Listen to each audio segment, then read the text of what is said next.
ಇನ್ನು ಬೆಂಗಳೂರಿನಲ್ಲಿ ಪೆಟ್ರೋಲ್ ಕಳ್ಳರ ಹಾವಳಿ ಬಹಳ ಜೋರಾಗ್ತಾ ಇದೆ. ಮನೆ ಮುಂದೆ ನಿಲ್ಲಿಸಿದಂತ ಬೈಕ್ಗಳಲ್ಲಿನ ಪೆಟ್ರೋಲ್ ಅನ್ನ ಕದಿಯುವಂತ ಇವ್ರ ಕೃತ್ಯ ಹೆಚ್ಚಾಗ್ತಾನೆ ಇದೆ.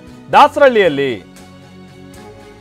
ಪೀಣ್ಯ ದಾಸರಳ್ಳಿ ಭಾಗದಲ್ಲೆಲ್ಲ ಮನೆ ಮುಂದೆ ನಿಲ್ಲಿಸಿದಂತ ಬೈಕ್ಗಳನ್ನ ರಾಜಾರೋಷವಾಗಿ ಆ ಮನೆ ಹತ್ರ ನುಗ್ಗಿ ಇವರು ಆ ಬೈಕಲ್ಲಿರುವ ಪೆಟ್ರೋಲ್ ಅನ್ನ ಕದೀತಾ ಇದ್ದಾರೆ.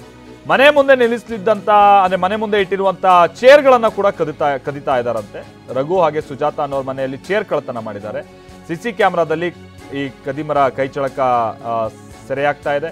ಬಗಲಗುಂಟೆ ಪೊಲೀಸ್ ಠಾಣೆಯಲ್ಲಿ ಇದಕ್ಕೆ ಸಂಬಂಧಪಟ್ಟಂಗೆ ಪ್ರಕರಣ ದಾಖಲಾಗಿದೆ. ಒಂದ್ ಕಡೆ ಪೆಟ್ರೋಲ್ ಕದಿಯೋದು, ಮತ್ತೊಂದು ಕಡೆ ಈಗ ಹೀಗೆ ಮನೆ ಮುಂದೆ ಇಟ್ಟಿರುವಂಥ ಬೈಕ್ಗಳನ್ನೆಲ್ಲ ಕದಿಯೋದು.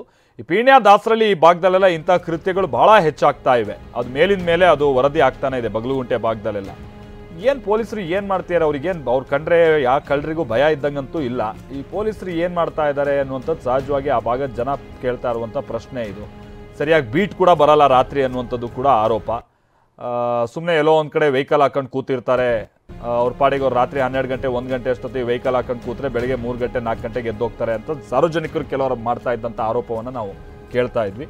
ಸೊ ಈಗ ನೋಡಿ ಅಲ್ಲಿ ಬೈಕನ್ನು ಹೆಂಗೆ ಕತ್ಕೊಂಡು ಆರಾಮಾಗಿ ಹೋಗ್ತಿದ್ದಾರೆ ಅಂತೇಳಿ. ಯಾರೋ ನೋಡಿದ್ರೆ ಅವ್ರದ್ದೇ ಮನೆ ಏನೋ ಶಿಫ್ಟಿಂಗ್ ಮಾಡ್ತಿದ್ದಾರೆ ಅಥವಾ ಎಲ್ಲೋ ಚೇರ್ ರಿಪೇರಿಗೆ ತಗೊಂಡು ಹೋಗ್ತಾರೆ ಅಂತ ಹೇಳ್ಬೇಕಂದ್ರೆ ಆ ಮಟ್ಟಿಗೆ ಜನ ಓಡಾಡೋ ಟೈಮ್ನಲ್ಲಿ ಹಿಂಗೆ ಆರಾಮಾಗಿ ಕಳ್ತನ ಮಾಡ್ಕೊಂಡು ಹೋಗ್ತಾ ಇದ್ದಾರೆ ಅಂತ ಅಂದರೆ ಆ ಭಾಗದ ಕಳ್ಳರಿಗೆ ಭಯ ಭಕ್ತಿ ಪೊಲೀಸರು ಕಂಡ್ರೆ ಎಷ್ಟಿದೆ ಅನ್ನೋದು ಇಲ್ಲಿ ಗೊತ್ತಾಗುತ್ತೆ. ಗೇಟ್ ಒಳಗಡೆ ಬಂದ, ಆ ಕಡೆ ಈ ಕಡೆ ನೋಡ್ದ, ಏನಾರು ಇದೆಯಾ ಅಂತ ಹುಡುಕ್ತಾ. ಏನು ಆ ಟೈಮಲ್ಲಿ ಚೇರ್ ಸಿಕ್ತು, ಏನು ಅವನಿಗೆ ಇದೇ ಬೇಕು ಅದೇ ಬೇಕು ಅಂತಿಲ್ಲ, ಏನು ಸಿಕ್ತೋ ಅದನ್ನು ಕಳ್ತನ ಮಾಡ್ಕೊಂಡು ಹೋಗ್ತಾ.